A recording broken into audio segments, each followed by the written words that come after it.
திருப்பாவை ஆண்டாள் பாசுரம் 19. குத்து விளக்கெரிய.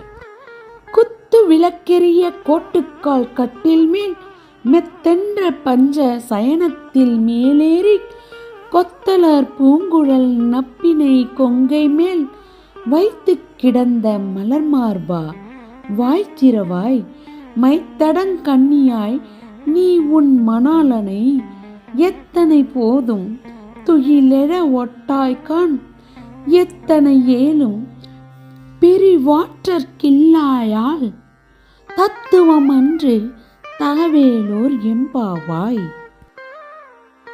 குத்து விளக்கெரிய கோட்டுக்கால் கட்டில் மேல் மெத்தென்ற பஞ்ச சயனத்தில் மேலேறி கொத்தலர் பூங்குழல் நப்பினை கொங்கை மேல் வைத்து கிடந்த மலர் மார்பா வாய்ச்சிரவாய் மைத்தடங் கண்ணியாய் நீ உன் மணாளனை எத்தனை போதும் துயிலெழ ஒட்டாய்கான் எத்தனை ஏலும் பிரிவாற்றற்கில்லாயால் தத்துவம் அன்று தகவேலோர் எம்பாவாய்.